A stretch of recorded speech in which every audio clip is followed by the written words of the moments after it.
Hello. Um, this is a video I'm going to do, and I hope to do it throughout the process that I'm about to embark on, or that I am embarking on, about a procedure that I decided to do a couple of weeks ago, and today I took the first step with the consultation. So, a little bit of backstory. Um, a couple of weeks ago, let's say 3 weeks ago at this point, 3-ish plus weeks ago, I was on vacation in Albania. And that was a very interesting vacation. I have a video about it if you want to watch it to hear what that trip was like. But it was a beach vacation in Albania. And while I was there, I was reading news on my phone.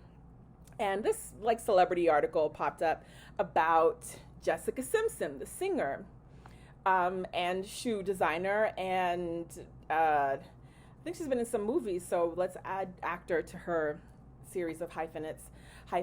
And it was about her weight loss, and that she, honestly, I think it was one of those articles that basically just trawled her Instagram and pulled basically the photos and the story out of her Instagram. But I guess she lost 100 pounds, and they were talking about it, and she kept it off, and so that was what the article was about. And I remembered her as someone who had kind of been heavy when she was pregnant and stuff. So I remember her being a bigger size, and then so I saw her this time, and I was like, oh, wow, she looked fantastic. She looked really great. So I went to the comments, because sometimes when you read news articles, half the fun is going to the comments and seeing what other people are saying about this news. So in the comments, I'm reading down, and one person writes, I wish I could find it. I should have screenshotted it. This person writes, all the celebrities do it. It's the Allurion gastric balloon. They get the balloon, and 6 months later, they've dropped all this weight. Google it. So I said, I shall. Thank you, kind sir, kind madam. I will Google it. And I did Google it, and that introduced me to the world of gastric balloons. I had never heard of gastric balloons, and if I had heard of them, I didn't really know about them. I didn't know the difference and what they were and how they were inserted. I didn't know anything about them. This Allurion was a gastric pill balloon. And basically, it was a small pill, maybe the size of half of your thumb, maybe, and it would be connected to a string, which you would then sort of swallow. And at the other end of the string was the doctor and some kind of device that pumped in the liquid that would expand the balloon.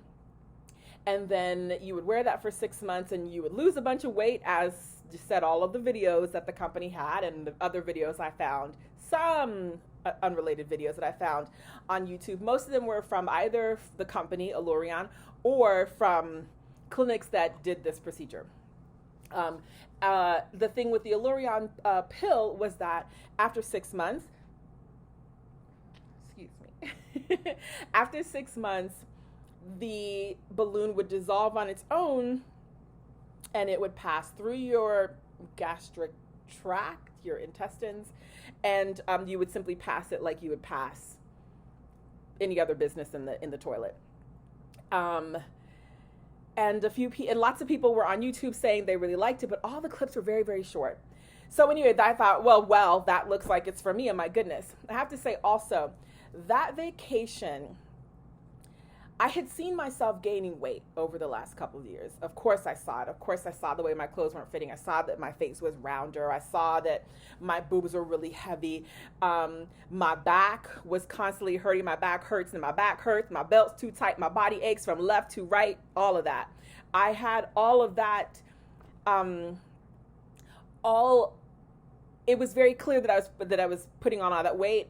I didn't need to be told I was in the obese category, but of course, when I went in for my physicals year after year, it was like, yeah, I'm increasingly in the obese category.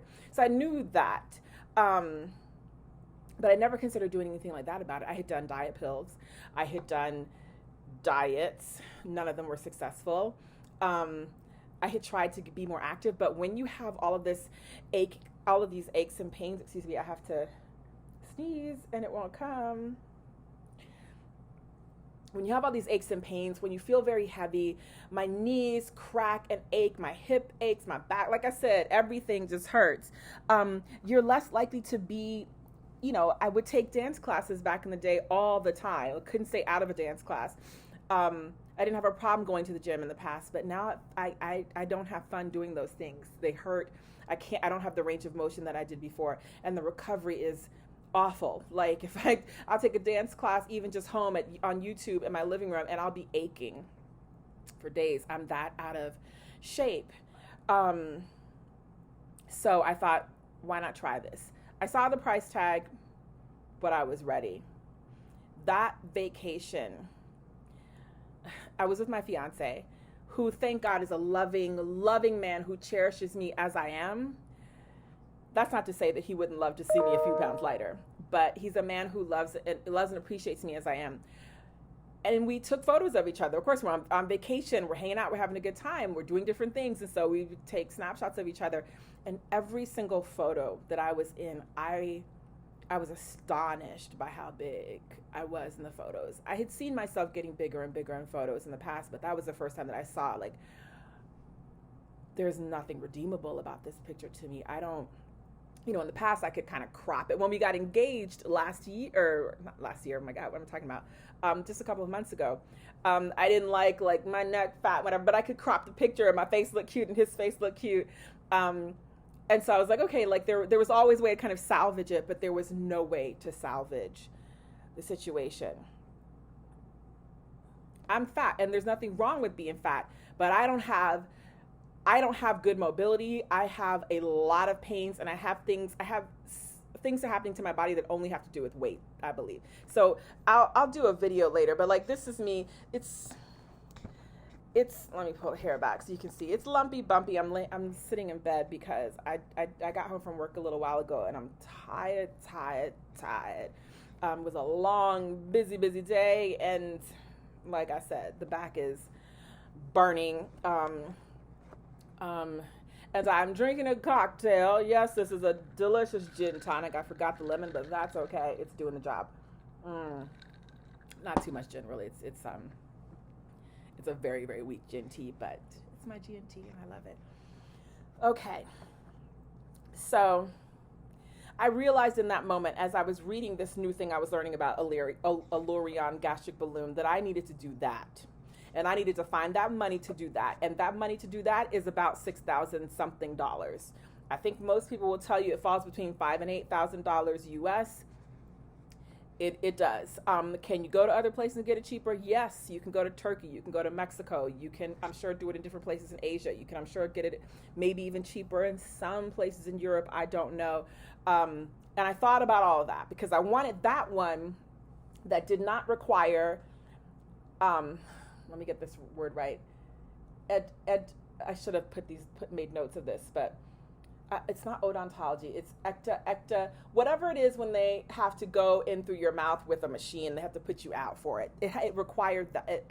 The other gastric balloons required that. Allurion didn't. You just swallowed it. They pumped it up. They pulled the thing out, and you were good. What can I think of? Endoscopic. Did not require endoscopic insertion. And it made its own way out. So I thought, that's the one I want. I don't want a whole bunch of like medical intervention happening to my body. And I thought it's very good and natural for this thing to come out on its own. Unfortunately, of course, not approved in the US. Boom, whatever. I didn't realize that at the time though. So I kept looking at videos about Allurion. And on the road to finding all these videos about Allurion, I was also finding videos about Orbera and Obalon. Obalon is a gastric balloon system that requires endoscopic insertion, but it's a system because it wasn't just one. I'm not wearing a bra, and this is a terrible idea. I look like I have bells hanging off of my chest. It was a system, so you'd over the 6-month period end up with 3. You'd start with 1, then after a few weeks, a month or whatever, maybe 2 months, they'd insert the next one when you felt comfortable, and then lastly a 3rd one if you needed. I didn't think I wanted all of that intervention. Certainly not endoscopically 2-3 times. So that was never on the list. Orbera, I saw a lot of good videos enough good videos about Orbera from people who gave lots of good detail, I thought. But I thought, again, it's endoscopic. I don't want that. I want a L'Oreal. So I just kind of pulled the trigger. I'm sitting there again on vacation. I took one selfie on a timer from across the room, just of my back. And I thought it would be this great shot of me looking out the window off of our terrace, this beautiful view. And when I saw the photo, it was just my wide behind, my wide back, and my thick, wide waist. I know the emotion I felt in that moment, so I had that glow and I felt good about that. But that was my emotional connection to the moment. The physics and the physical attributes of that picture were that I was the ugliest thing in it. That was my opinion. I looked like a refrigerator in a dress standing in front of the patio door. I felt sad. So I looked up, where can I get this thing done in New York? because I thought about, well, do I wait until I would probably be in Turkey at the end of this year? So I thought, well, do I wait until I'm in Turkey? Because of course I can get it done a lot cheaper there, of course. But I thought, I don't want to wait. Do I want to go to Mexico and go and get it for half price? And I thought, yes, I'll go to Mexico. But I was already spending a little bit of money on vacation, so I was kind of like, don't want to spend any more money when I get back. Also, yes, it's half price, but when you factor in the flight, a hotel, you want a car service, you don't want to be taking a bus back and forth. There's certain luxuries you're kind of going to want there, especially since you're getting something that's going to make you kind of feel nauseous and stuff for a while. So by the time you add that up, so maybe what I would have paid $3,500 for, now add $500 more on top of that. Now it's $4,000, and when I get home, I've got nobody to help with any problems that I have. That was a deciding factor for me. And I thought, okay, just informationally write to this clinic that's in New York City, the New York Bariatric Group, which happens to be the one place in the entire country of the U.S. that has done the most of these gastric balloon insertions. Just write them and just write them and, fill in their informational site or page on their site, give them your data, and see, maybe they'll call you when you get back. I think I had another week there. They called me the very next weekday. So I think I did that on a Friday. They called me Monday morning. They were serious about that. And I said, oh, wow. And they said, yeah, when can you come in? Are you interested? Here's the price. Here's this. Here's that. This is how we do it. Here's who you're going to talk to. You would be assigned to this doctor. He does this. Here's information on him. Like they were very open. They had a lot of information for me. And I liked the person on the phone. Let's be honest. You make decisions based on character and personality, how you feel about something and how somebody makes you feel about you. And I liked that encounter on the phone. So I said, yeah, book it. I said, I'll be back on, this Monday. Book it for whatever the first appointment is after that, which happened to be today. Today is September 13th, 2022. It is a Tuesday. That was the very first consultation appointment they had available. So that's the appointment that I got. Today, 12:30 p.m. I didn't tell my fiance. I didn't tell anybody. But I was excited about it. For a week and a half since I've been home from Albania. Been excited about it. Finally, this weekend, so 2-3 days ago, I was bursting at the seams. I couldn't help it. And I finally told my fiance, I'm planning to do this. This is what I want to do. He came into it with a little bit of trepidation, like, you don't have to do this. What is this? How dangerous is this? But when he saw my excitement, he said, look, I want you to be happy, and sure, I'd love, I love you the way you are, but if you're happy or losing some weight, I'm happy with that too, and I'll support you every single way that I can. That's all I needed to hear. I didn't tell my mother, I didn't tell anybody else. And I still don't know if I'm telling everybody else. I'm champing at the bit to get to this appointment. Saturday, Sunday, Monday passes. Finally, it's today. So today, and the reason 14 minutes in to this video that I'm making this video is that today was my appointment at New York Bariatric Group in Manhattan, Park Avenue, with a doctor named Dr. Chow, a lovely man, a gentleman who explained everything to me. I could tell that this was kind of something, it was almost by rote he was saying it, going through kind of the PowerPoint presentation that was like on the screen. They have a screen in front of you that sort of shows you, which is good because you're not handing back pieces of paper or whatever. Like you can see up close and you kind of see a bunch of questions and answers that kind of go through everything. Lots of photos of how the insertion works, what happens, lots of photos and conversations, question and answer about what can go wrong, what happens, what to do, what they do. The consultation lasted, maybe 15 minutes, 10 minutes. It was fast. My appointment was at 12:30. I got there like 12:20. Of course, there was some paperwork for me to fill out.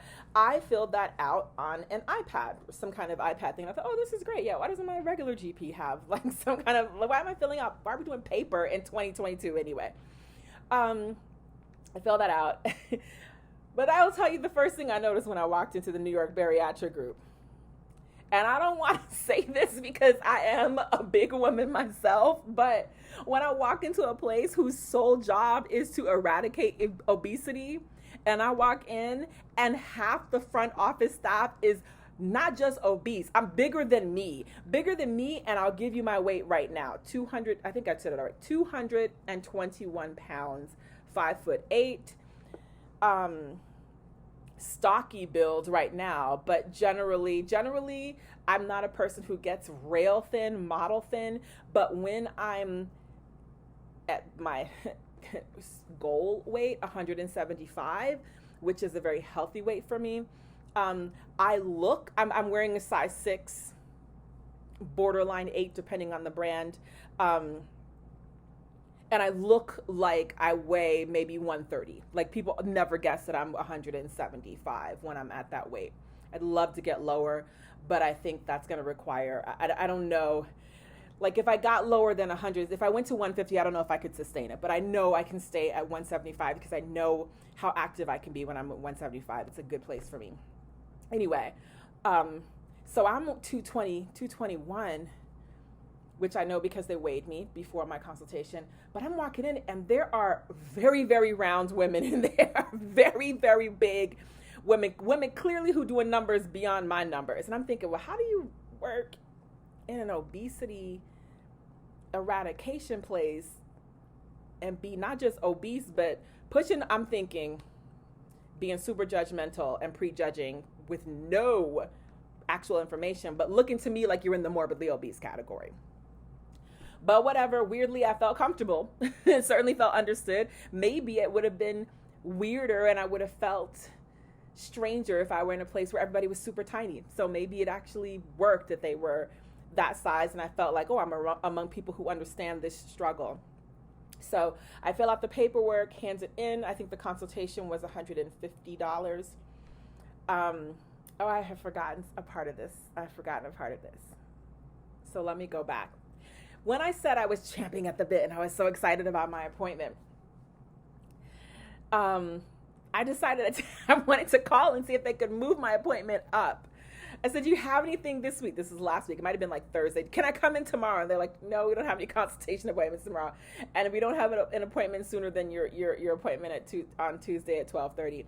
And I said, I'm really ready to get this process started. You know, I really want to have the consultation so I can have the procedure done as soon as possible after that. And then that's when the person on the phone said to me, well, actually, there's another step between the consultation and the actual procedure that you have to do. It's another appointment.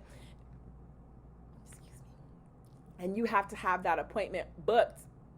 And you have to have had that appointment before you can have the procedure done. We won't even book the procedure appointment unless you are booked with this second appointment, paid and booked basically. She didn't say that part, but unless you've booked the second appointment.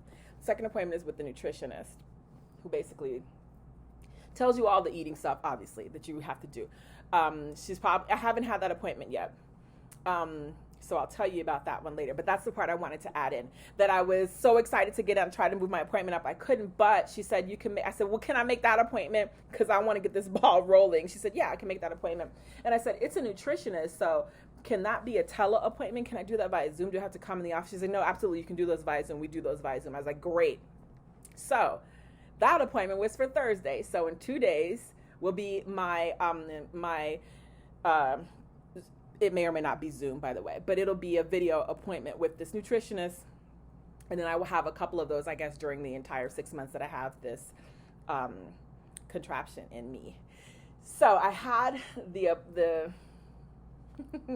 I had the appointment for the consultation for today. I had the appointment for the nutritionist. And so on the phone, when I made the appointment for the nutritionist and paid for it, and it was $500. I hope that applies for the whole 6 months that I have to have the nutritionist appointments. I'm hoping. But anyway, then I said, okay, so can you give me an idea? Like, do you have, I know you can't book it, but can you tell me from the calendar, are you able to book appointments for the procedure to happen soon after that? Or like, am I looking at waiting weeks, maybe even months? And so she said, no, we do have appointments open, and we do that particular procedure. We also do it on Saturdays. I was like, oh, great. That sounds fantastic to me, because people talked a lot about the nausea, the acid reflux, and the vomiting that happened after the balloon is first placed, and that lasted from 3 to 7 days. So I'm doing the math in my head, and I go, oh, actually, so if I get the process done on, I guess it could have been a Friday afternoon too, but like on a Saturday, then that gives me all day Saturday after the procedure, all day Sunday, all day Monday to be ill at home. And technically, if I get through that in just 3 days, I can go back to work on Tuesday. And the job I do, we're only actually in the office Tuesday, Wednesday, and Thursdays. Fridays and Mondays, we work from home. So I was like, then I actually don't have to take time off, because the other thing I was trying to work out math-wise was, what days do I need to take off from work? Because then I would have to organize coverage, someone to come in and fill in for me, whether they hire a temp or whether it's a colleague that comes and does my job. So there were some little things I had to do on the side, and so the timing did matter. But that Tetris just like fell right in. Like I didn't even have to do anything. She said Saturday, and I was like, that's excellent. She said, I don't know if you'll be able to get that appointment, but like we do offer those. I'm like, okay, great. I'm excited. And then that's when I told my fiance, who was very supportive. Okay, so today was the appointment. I walk in. I paid the $150 for the consultation. I have already paid $500 for the nutritionist, so I have a balance of, I guess, $5,000 plus. But nobody asked me for that money, even though I said several times, like, can someone give me, an itemized bill for the balance, so I kind of know, what I've paid for and what is remaining, and then I can go ahead and pay. And I was prepared to pay it, to take some money out of savings and pay it right then. But they didn't ask, and so I said, do I pay on the day of the procedure? And they kind of were like, not really answering that, like, oh. So I was like, oh, well, I'm not gonna, force you to tell me to make me pay you. I think the entire process, if I got there, let's see, I think I walked out at just after 1, like maybe 1:05, and I got there like 12:20. They called me in maybe just after 12:30, barely 12:35. A nurse took me into a small room and took my vitals. I don't know what you call that, your blood pressure. She asked me several questions about my diet history, my history with diets, and other interventions that I had tried for weight loss. She goes through a bunch of things, and she basically just yes, no, yes, no, yes, no. Obviously, the questions about what you're allergic to, what you're not, blah, blah, blah, medical wise. I had commented when I came in and sat down that the chair was really plush, and I'd never really sat in a plush chair like that in a doctor's office. It was the regular chair that you sit in that like folds back into a plank, I guess, but it was super plush. It was super plush, tufted, very, very, in like black leather, like just weirdly. I mean, it still had the paper strip over it, but it was like weirdly, like, I don't know, just plush. And so I kind of said something about that, and she said, yeah, try to like level up some things here. And I was like, oh, that's quite nice. And then I knew she was going to ask me my weight, and she said, we're going to weigh you. And I was like, sorry to get up, and she's like, no, stay in the chair. The chair is also a scale. I was like, what? She's like, yeah, the chair is a scale, and it's the weight of the whatever the scale is 3 pounds. She's like, it'll lift you up slowly, and then it'll lower you down slowly, and it'll give us a number, and then we subtract 3 from that number, and that's your weight. So that's how I know I was 221 today. And then all of that took just a few minutes. She was also well overweight. And then she said, oh, I'll let you know when Dr. Chow is going to see you. I'm leaving. I'll let you stay right here. I'll let you know when Dr. Chow is going to see you. Immediately she came right back to the room. She's like, oh, Dr. Chow is ready right now. So she ushers me into his cute little office, small but functional, very, very modern, very sleek, very minimalist, but very well designed. Dark colors, window out to Park Avenue. It's a ground floor office. Big desk. And he was cordial and kind of, listen, I have to say this, it's COVID season still. We're in New York and we're super careful about it here. So you still have to wear a mask when you go into a lot of different places, in particular when you go into medical offices. So if you don't have a mask, they'll immediately just give you a mask. So we're all masked. He's masked, I'm masked. So all this is happening through the mask. And he goes through and says a lot of nice things. He says, well, you're very young, and you are in good health. So this is, I don't see any reason why this procedure shouldn't work. And I was like, oh, thank you for saying that I'm young. I should add that to my stats. I don't love to say it because our society hates hates women being over 40, but I'm 47, so I'm going to be 50 soon. So when he was like, you're young and you're in good health, I was like, yes, thank you. I literally said, thank you for saying I'm young. Thank you. It was never happened. So it just was nice. He was serious, but he was friendly. He waited for me to ask all of my questions. So one of the first questions that I had, which is the first question I had when the first time I saw this system, this balloon thing. And that question was, because I travel a lot, and I travel a lot overseas. I actually don't travel a lot domestically in the U.S., unfortunately. I should see more of this country. I'm usually outside of the States, and lately I've been going a lot to Turkey. It's kind of the place that my fiance and I love to be at. So it's sort of our place.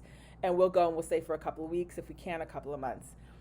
The first thing I thought, because I've watched enough of, what is that show? Well, first of all, Locked Up Abroad. And second of all, the show that shows like airport security at different airports in the world where people are smuggling drugs, was, am I going to look like a drug mule when I go through like the x-ray machine at the airport? Even here in New York, the TSA at JFK, you have to walk through that thing and put your arms up and they scan your body. Am I going to look like I'm carrying something? So he says, which he actually didn't answer now that I think of it. He says, no.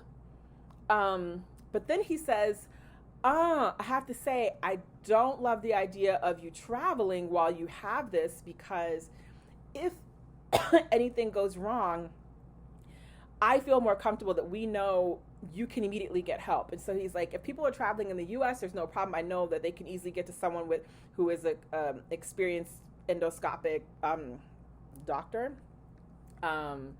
Forgive me if I don't know the terminology for the people who do that as a specialty, but I can get you somewhere where someone can do that. I don't know in Turkey if they have skilled people doing that. He's like, I know that people go to Turkey a lot for different kind of cosmetic procedures, so I know they can do something, but I don't know if they can do this thing. Now, he didn't know that I'd gone through the whole Turkey thing, so I knew that there were lots of places that could do this. But I took that on board, and I said, okay. He said, I'd prefer if for the 6 months you stayed here, or you stayed within you stayed within the U.S. so that we know that wherever you are, if something happens, because sometimes things can happen, you can immediately get quality health that will be able to do what we could do here. I don't know if I'm canceling my plans to go to Turkey, because my mother's even coming this time to do Christmas with us there. I don't know if I'm canceling all of that, but I appreciated that. And it was a good warning to me that if I do make that decision for myself, that I then need to make sure that I am also well aware of where the professionals are that can manage this if something goes wrong there. There was something else that I forgot about. I should have taken notes. There's something else that I forgot about the process up to this. Oh. So I had wanted the Allurion balloon in the beginning, right? Because I'd wanted the one that would come out on its own and not require the endoscopic insertion. And when I made the appointment at New York Bariatric, I somehow misunderstood something on their website, and I thought that they did the Allurion balloon. So I thought I was making an appointment for that. And it wasn't until I was on the phone with the person who made the appointment for me, and she said, oh, so here we do the Obera. It'll be Obera or Orbera. And I said, okay. But within days of that call, even while I was on vacation in Albania, I was convinced that I was going to cancel that appointment and tell them, I'm canceling because you don't do the one that I want. I want the one that doesn't require endoscopic. And I'm going to go to Mexico. I'm going to go somewhere else to get it done because you guys don't do it. Like, I wanted to let them know that was the reason I was canceling it. Now, I knew it was not FDA approved, so there's not much they can do about it. But I thought they should have this feedback to know, like, hey, customers want this other product. So when you get it, let us know. I was very, very gung-ho about changing that appointment for several days. And I think it was maybe the last day or the next to last day in Albania that I kind of finally said, you know what? Because that might have been when I saw the photo of me. You know what? Girl, get it done as soon as possible. The option in New York has the best professionals. They've done it the most. And if something goes wrong, you're right there. You're going to wait weeks and months to organize a trip to Mexico to go get this done, where there may be some language issues. And I know that may sound ignorant to say that, but when it's your body, you want to feel like everything you say in every way is understood. The idioms, the jokes, the weird references, the body language. You want to know that that's understood on a cellular level by the other person. I'll give you an example. One of the videos that I watched was a person who got this Obera, but there's different kinds of Obera, and she got an Obera that was the 12-month one. And she lived, it sounds like she lives in Dubai, maybe Abu Dhabi. It sounds like she lived in the Middle East and was a teacher there at the time. And she went in for her consultation. So she had decided on the balloon that she wanted the 12-month Orbera. And she went in and did the whole consultation with the doctor, whatever, and was ready, got ready for the procedure the next few days, came in for the procedure on the day of the procedure. And then, like, in the couple of days leading up, she was like, so the actual balloon itself kind of times out at 6 months. So do they like take it out and replace it with a new one, or like what exactly do they do, right? So she's like, I'll just ask them when I'll ask the doctor when I go in for the procedure. So she goes in for her procedure and asks the doctor, and the doctor says it's a 6-month balloon, and she's like, yeah, I know, but like, so after the 6 months, to get the next 6 months, like, do you take it out or do you add, like, how does it work? And the doctor's like, it's only in you for 6 months, and that's the end of it. And so the patient's like, well, but I was asking for the 12-month. And the doctor's like, oh, that's an entirely different balloon. We don't even have that here right now. We don't do that on this day. You have to come back another time for that. And so that was in Dubai, where people speak very, very good English. A lot of native English speakers even. And she had lived there for a while, it seemed like. So she knew, culturally how to communicate.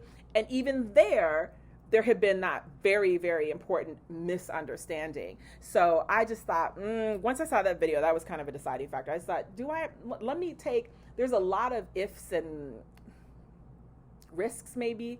Do I want to add language barrier, communication issues to that? Let's not do that. Let's just not.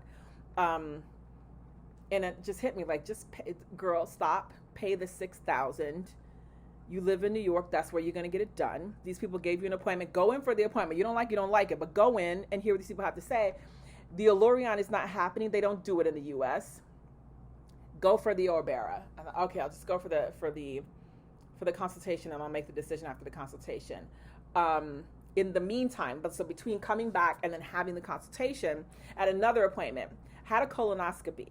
There's a video about that too. Check it out. Had a colonoscopy before my vacation, and I had a follow-up appointment to discuss the results of the colonoscopy. And so my GI doctor was a very nice woman, and she, you know, we had a good conversation. She talked me through. She's like, everything looked great, you know, very clean, very good. You're good to go. There was one tiny, tiny, tiny little polyp. She's like so small, but we decided to do a biopsy anyway, just to see if like maybe, you know, they have a tendency to carry, you know, you don't know. She's like, it doesn't have cancer. It's too small anyway. Well, you know, it's so small that we don't have to worry about a bunch of these, but do know that you kind of make polyps. We don't know how to stop people from doing that. You know, let's see you again in 7 years, right? It's not anything to worry about, but let's see you again in 7 years. After that point, in the appointment, we're sort of chit-chatting, and I said, oh, you know, actually, she said something about, you know, from your mouth all the way out, like from, you know, your stomach all the way down to your intestines, everything.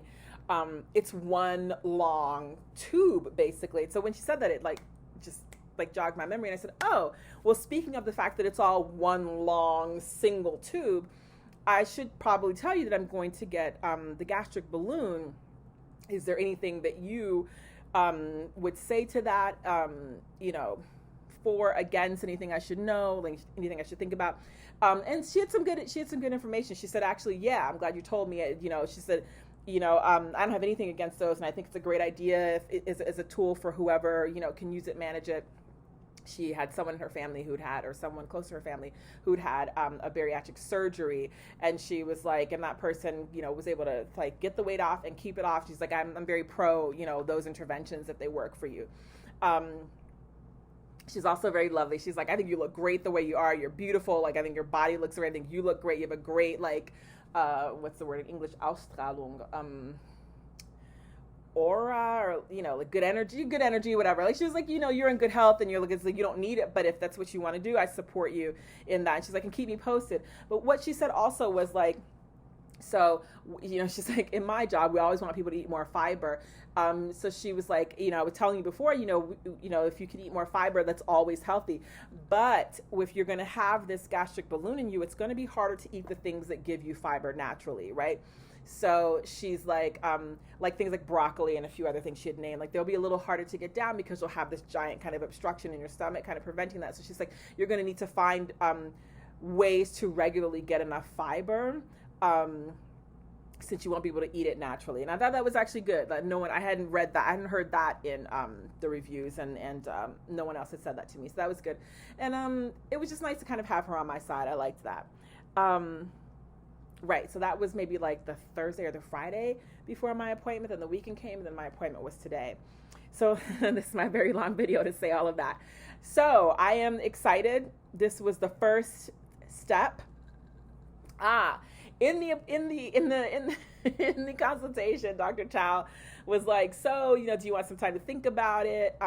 You know, do you want to wait until maybe after you travel to Turkey? And then I was like, nope. Then I said to him, look, I am planning to get married in March of next year. I would like to be down under 200, hopefully, but under 200. I'd like to have this weight off, and I'd like to not have these sort of body aches and pains and this immobility and this inflexibility. So I want to start as soon as possible. And he's like, okay. And I was like, I can adjust my lifestyle. Like, it all works right now. And he's like, okay, so yeah, if we're working on a time scale, he's like, then we would do it soon and make sure that we had this out of you by the time of your wedding. And I was like, oh, thank you so much. And then he just said, I said, listen, I already have the appointment for the nutritionist, so I'm ready whenever, like, the soonest appointment is, because he had said to me, so do you want to take a look at some dates, or do you want to hang on and then like call us with some dates that you want to? I was like, no, we can look at dates right now. And then he says to me, well, he started to say like when he was doing them, and he said something about like this Friday and this Saturday, and I was like, I will take this Saturday. Like, Saturday is perfect for me. And I kind of told him really quickly why, and he was like, okay, great. So this Saturday, in Tuesday, Wednesday, Thursday, Fridays, in 5 days, I will have the balloon. I will have the balloon. So I'll do a video after I talk to the nutritionist. I'll do a video on Saturday. Maybe I can show you the squishy ball that's going in. It basically looks like a breast implant. It looks like a breast implant with like a little round like button, which is just a soft silicone little round button, which is I guess the point at which they fill it and then deflate it or drain it to get it in and out of you. Yeah. So that balloon, it's encased in silicone. And randomly, the other day, I watched Michelle Visage's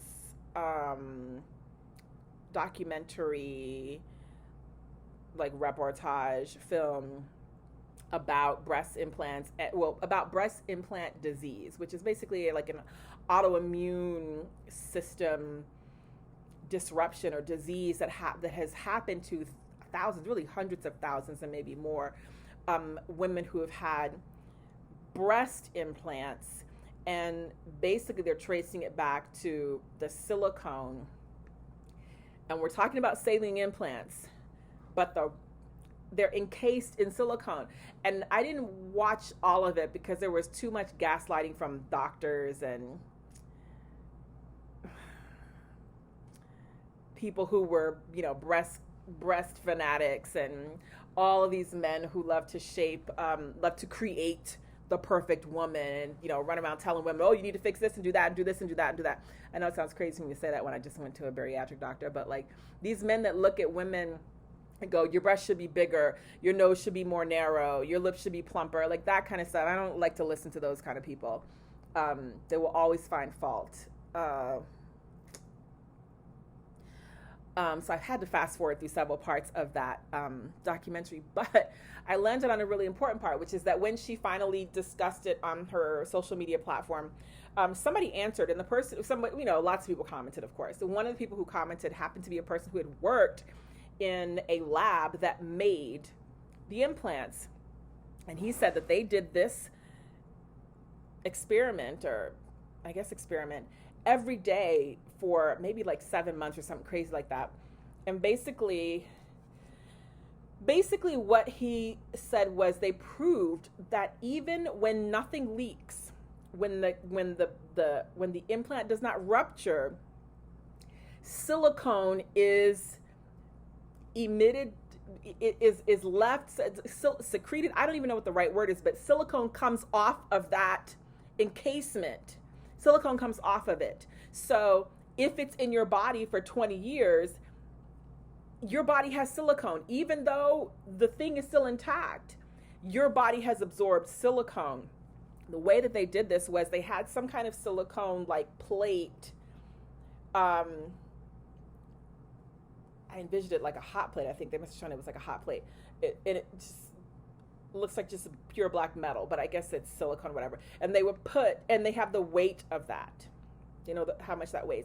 Then they put the silicone implant on top of that and leave it for a day. And at the end of the day, they take the silicone implant off and then weigh that thing again. And every single time, that thing was heavier. And whatever those materials are, the only thing that can come off is the silicone. It's not the saline, it's not anything else. The only thing that could be coming off and creating weight on the platform was the silicone. So anyway, that gave me a little bit of pause when Dr. Chow said, it's encased in silicone. I was kind of going to be like, God, please don't be a doctor who tells me silicone is harmless. I didn't even ask the question. I just knew. But I thought for 6 months, so I said to him, you know what, I don't love the idea of silicone, but for 6 months, I think it cannot do too much harm to me. Maybe those will be famous last words. I pray that they're not. So that's maybe the one thing that it's a little icky about this to me. The rest of it, I'm so down. I am 10 toes down in for this whole ride, all in. I am so ready for the nausea, the all of the disturbances to my health that are going to happen in that first week, 3 days to a week. I'm prepared for them. I'm ready to kind of go through that fire to get to this goal. I am hoping to develop a discipline just from 6 months of a habit creating and trauma memory trauma sense memory in my body that goes, oh, if you eat this and don't chew it enough, you're going to have an explosion in your stomach. I'm hoping I can keep it for enough months to lose the weight, because I did see some videos where people had to have them removed because they were just too sick. So as I was leaving the New York bariatric group, walking back to work on cloud nine, and so excited that I got my appointment, and I was gonna do it. It was all a go, and I was happy. I called my mom and I told her, and she was really supportive. She said, "Okay, it sounds sensible." And I told her what my weight was, and she said, "Yeah, I think you should definitely get up under 200. Like, that's 220 was not a good number for you. You need to get down, way down from that, but definitely get up under 200. Get there." And this sounds like a sensible solution, and it's a great opportunity to try something drastically different for yourself for 6 months, and then see how you can carry that forward into your life. And she was just really positive about it, which also helped me. And then she said, I'll come up the weekend that you get it done. I'll come up and I'll come with you and take you home. And I said to her, the doctor actually told me like I'd be okay taking an Uber, which I was really glad he did, because when I got my colonoscopy, my mom insisted on coming up, because you have to have somebody, you're under narcosa, why do I always forget this word? Anesthesia. You're under anesthesia, you have to go. You have to have somebody with you. Then I find out from my colonoscopy doctor after the procedure, like, oh, well, as long as we sit and we see you're okay, we'll let you get in an Uber. You just can't drive a car. Like, you can't operate a vehicle right after you've had anesthesia. But this is New York City. Nobody drives. We all hop in Ubers. So I could have taken an Uber. But my mom came up for that. So she's like, I'm coming up for this. So my mom will be here this weekend to kind of take care of me, which will be nice. Like, I can leave her to kind of take care of the cat, and she can help me make whatever I can eat, soups, water, tea, I guess. And it may just be nice to have somebody around while I'm kind of going through the misery of it. And she's a good, sensible person. So if it looks like I'm going through something that is too much, she'll be the one to say, let me get that doctor on the phone. I'm calling. Where I might, tough it out or do something silly. So that's it. 47 minutes in. I'm going to have to definitely edit this. That's my story. This is step 1, video 1 of this. This is me. I'll do, let me see, I'm in bed, so you can't really see too much. So, but you see the top. You see, God, you see the belly, the boobs, the arms, and the face, and the neck. I hate this. I hate these creases in my neck. You see where I'm starting, and hopefully you will see my progress as I go. I hope my back don't hurt. I hope my belt's not too tight. I hope my body don't ache from left to right after all this. And I hope by March of 2023, I'd love to be a size 8. I can fit into my old clothes. I have so many great clothes in my closet that are so good I can't throw them away. I'm not even ready to donate them. They're fly as hell. But I can't fit into them. So my closet is packed. But right now there's like 3 things I wear. 3 things I fit into. And I have a closet full of just magnificent stuff. So I'm hoping that I'll be able to wear my wonderful things. I'm hoping that I'll be able to fit into a lovely wedding dress. I hope I'll be able to be in wedding photos and not be disgusted and embarrassed by my size. And I'll say this also, and this is maybe, again, TMI. I have a very healthy sexual partner. We have a very healthy sex life, but I notice my weight has even made me, I don't know why I get emotional about this right now, has made me timid and shy sexually in ways I would have never been before, because I'm worried about what he's like, how bad my body looks to him. My fiance is very, very fit. He's a very active person. He's tall. He's very lean, very sporty. And I've turned into this, this soft, pudgy ball, and all these bulges and lumps, and not in the classically sexy place. I'm not one of those people who's who's heavy, who's fat but has a flat tummy and nice round hips. No, I've got that sort of box refrigerator thing going on. My boobs I've always loved, but they're so big now that they just kind of make a tent. It's not. It's.